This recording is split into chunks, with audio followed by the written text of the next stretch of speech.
Alors, mais ce projet, quand même, c'est un projet énorme financièrement, vous l'avez dit, mais en termes de béton, par exemple, vous me disiez en antenne tout à l'heure là ce que ça représente. Ce projet à lui seul, en 2008, le béton qui a été utilisé dans ce projet a représenté 25% de la production, de la consommation du béton en Martinique. Donc, effectivement, ces sommes-là, elles ont donné, qui ont été investies ici, elles ont donné du travail. Elles ont donné du travail à des entreprises, elles ont donné du travail aux salariés qui y sont, elles ont donné du travail aux architectes, et elles donneront encore du travail demain aux Martiniquais qui y travailleront. Et donc, effectivement, c'est un investissement important. Effectivement, il faut croire, je dirais, au renouveau du centre-ville de Fort-de-France. Ce sont des choix qui, à la fois, sont lourds de conséquences si on se trompe, mais qui sont indispensables, selon moi. Et c'est le rôle des entrepreneurs que d'entreprendre. Les politiques à Fort-de-France ont bien compris ça. Vous avez le soutien du député. Les politiques ont joué un rôle déterminant aussi. Parce que si les politiques n'avaient pas cru au départ au projet et qu'ils n'avaient pas accompagner ce projet n'aurait pas vu le jour.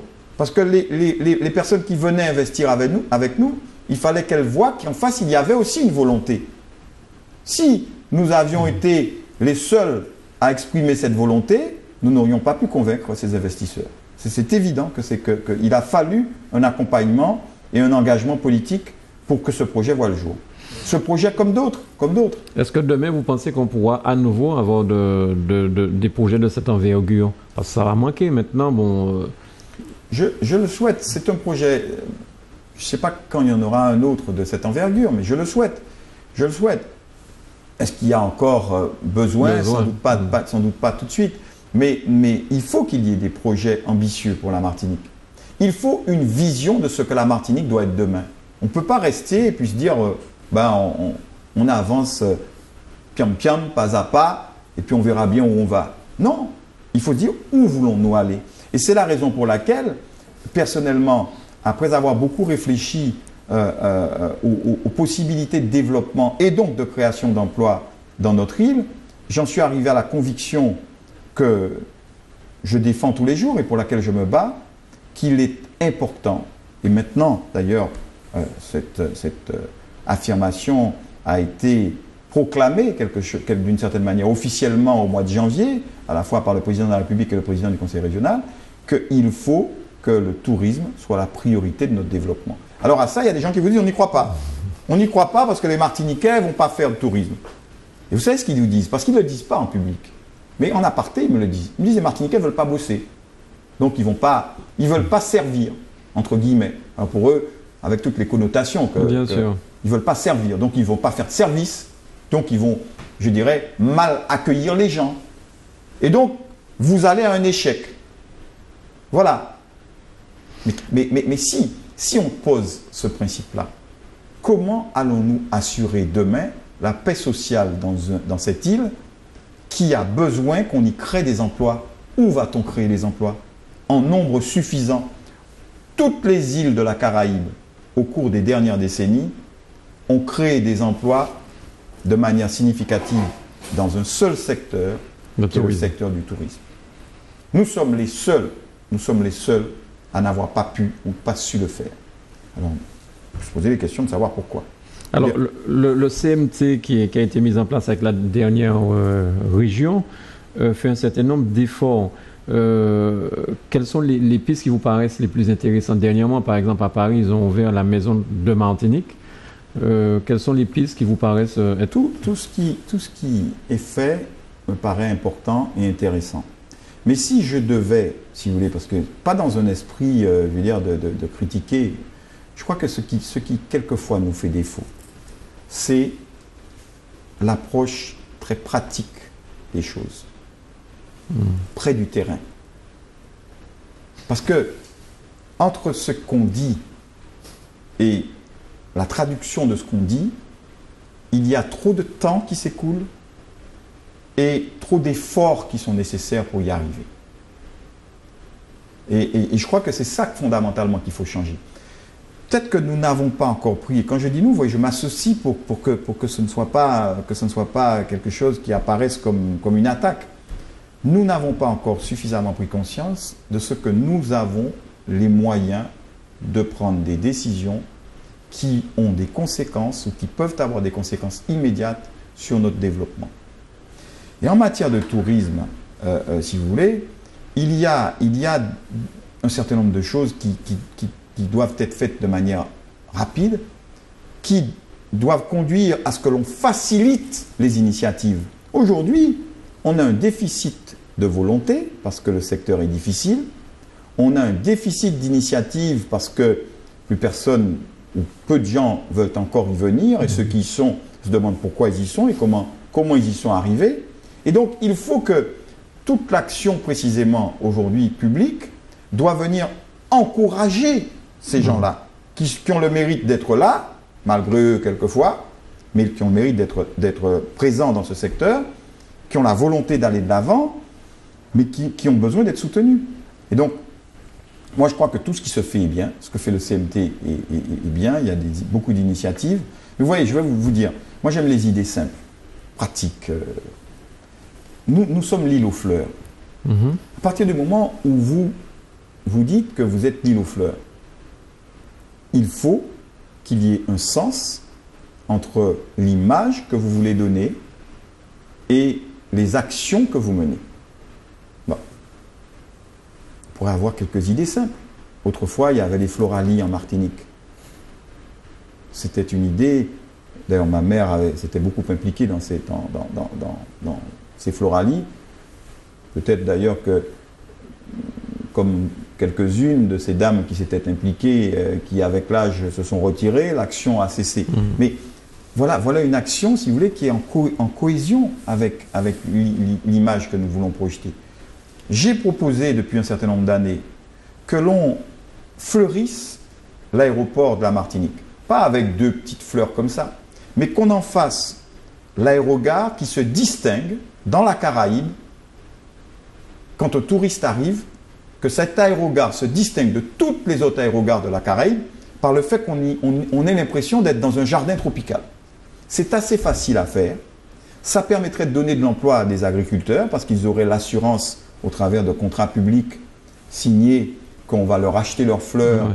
Vous êtes, je crois, originaire d'une commune, voilà, Gros Monde, où il y a encore beaucoup de gens qui cultivent des fleurs. Tout à fait. Donc, tous ces gens-là, quel est souvent leur problème? C'est qu'ils produisent et puis il n'y a pas de marché. Il n'y a pas d'écoulement. Il n'y a pas d'écoulement.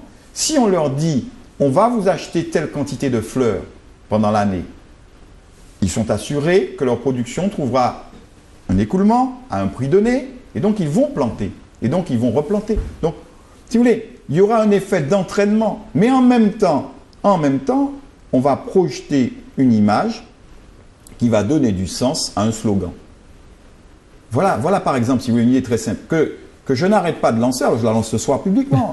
Puis si elle est saisie au bon, je serai heureux, mais si elle ne l'est pas, tant pis. Voilà une idée que je lance depuis des années.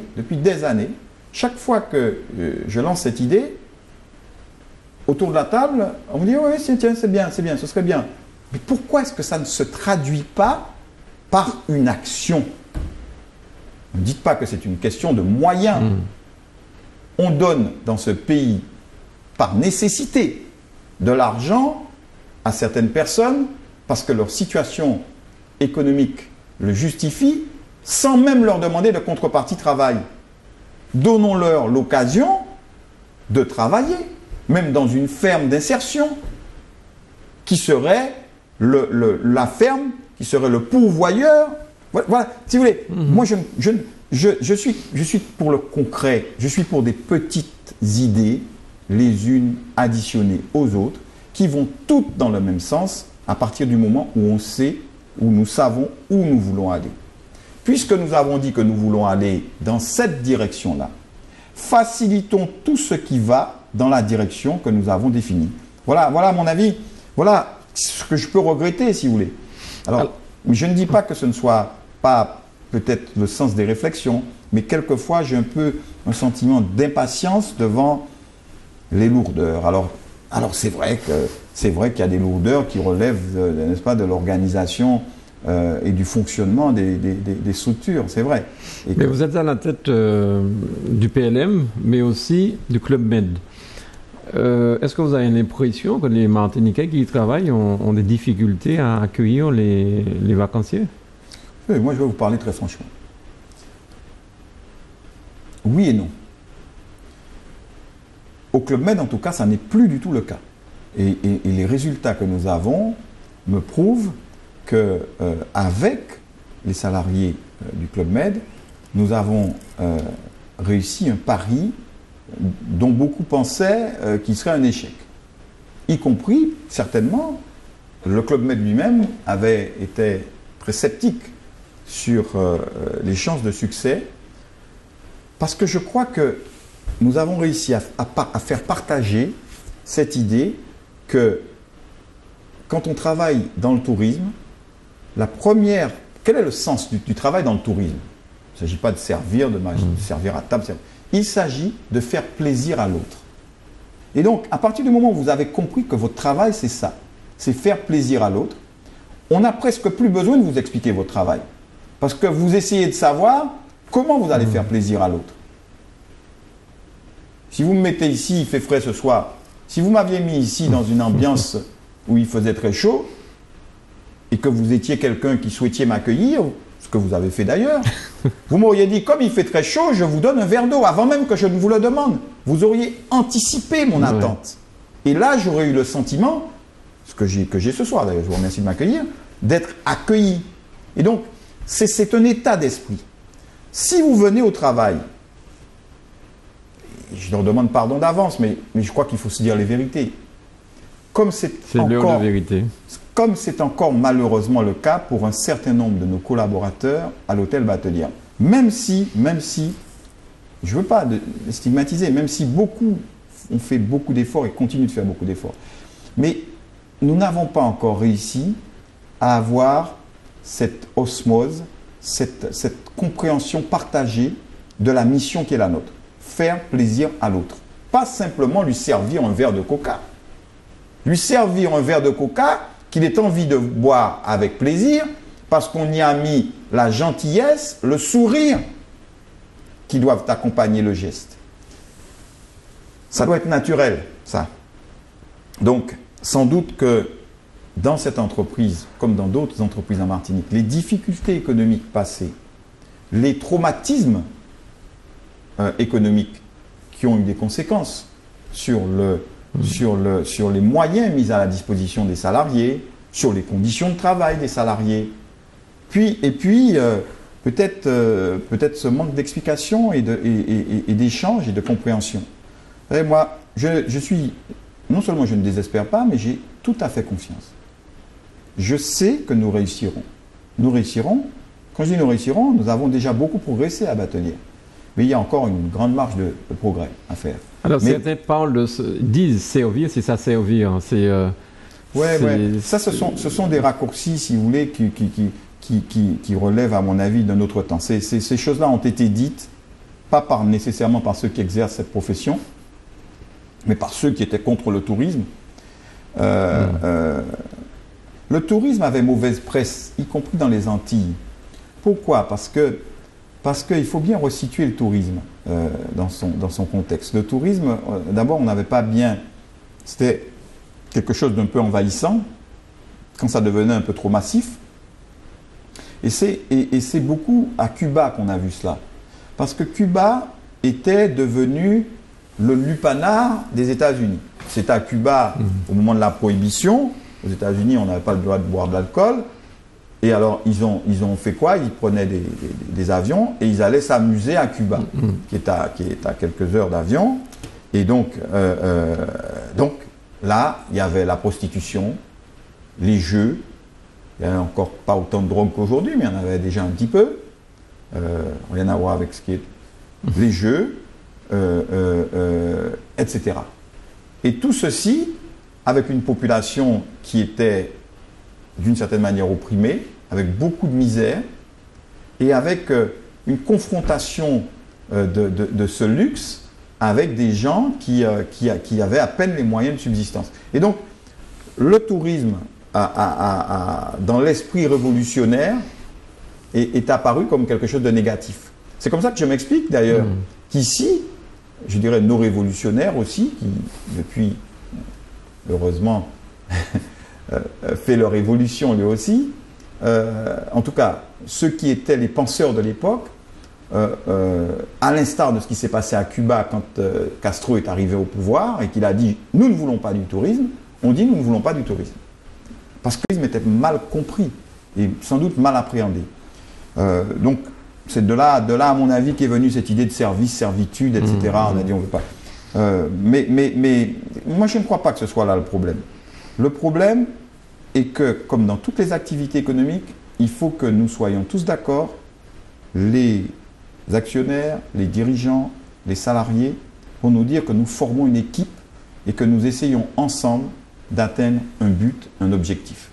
Et nous ne pourrons le faire, et quand nous serons arrivés à ça, nous aurons gagné, nous ne pourrons le faire que quand ensemble, nous aurons fait de cette entreprise une entreprise qui a les moyens de rémunérer et de rétribuer tous ceux qui s'engagent ensemble dans cette grande aventure. Mais par rapport aux autres îles de la Caraïbe, M. Monplaisir, où le coût du travail est peut-être moindre, j'en sais rien, mais est-ce que nous restons une destination compétitive?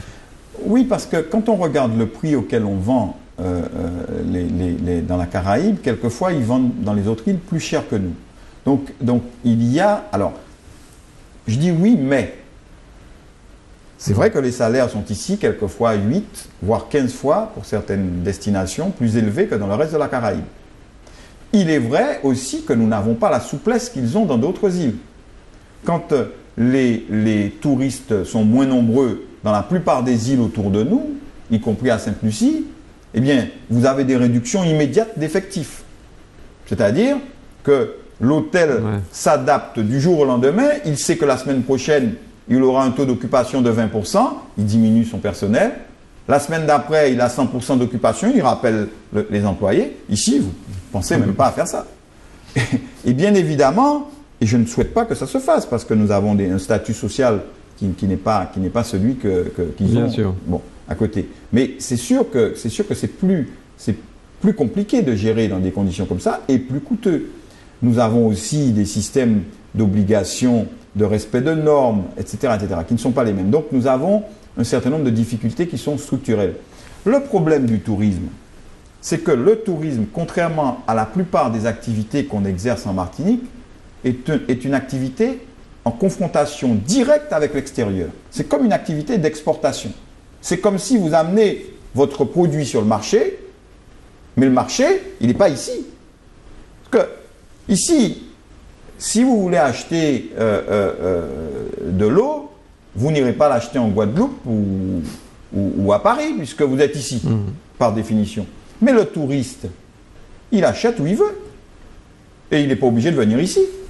Et donc nous sommes en concurrence directe avec l'extérieur. Et c'est là que nous devons montrer notre capacité et notre force à nous engager. C'est pour ça qu'il ne faut pas que le raisonnement que nous tenons soit le raisonnement, je dirais, que d'autres peuvent tenir. Prenons un exemple très simple. Si nous disons aux touristes, vous n'avez pas le choix, vous venez chez nous, vous êtes obligé de venir d'abord, vous êtes obligé de venir, et on va vous faire payer un prix donné, et on va vous donner le service qu'on veut. Ils ne viendront pas, bien évidemment. Si vous dites, pour parler d'autre chose par exemple, eh bien, les conditions sur le port par exemple, elles sont les suivantes, et vous devez les accepter. Le rapport de force n'est pas le même, parce qu'il faut bien qu'on importe. Bien sûr. Donc à un moment donné, il y a bien quelqu'un qui va finir par dire, j'accepte de payer. Mais le touriste, il n'accepte pas de payer. Donc c'est ça la différence. C'est pour ça qu'il faut que nous ayons un produit, il faut donc qu'il y ait une réflexion qui soit menée, qui nous place dans des conditions où les entreprises de ce secteur d'activité gagnent de l'argent, ce qui nous permettra de maintenir la qualité de notre produit, de créer des emplois et de développer la Martinique et petit à petit de regagner la place que nous n'aurions jamais dû perdre sur ce secteur. Alors nous sommes au terme de cette émission, M. Monplaisir, l'heure de vérité s'est écoulée, cette heure, le mot de la fin pour vous? Le mot de la fin, c'est que c'est que je crois que, effectivement, et vous l'avez dit en commençant, il est quelquefois indispensable de prendre le temps et le recul pour la réflexion. Qu'après la réflexion et l'action, à mon avis, doit venir l'action. Et donc, il faut d'abord réfléchir et ensuite agir. Je crois que j'ai beaucoup réfléchi et je vous avouerai que ce soir, vous me donnez l'occasion, d'une certaine manière, de traduire mes réflexions. Et peut-être, qui sait, demain, aurai-je d'autres occasions de traduire mes réflexions en action. Merci beaucoup, monsieur Monplaisir. Merci. Voilà, merci de nous avoir suivis. C'était l'heure de vérité de monsieur Yann Monplaisir. À très très bientôt sur Zouk Télévision.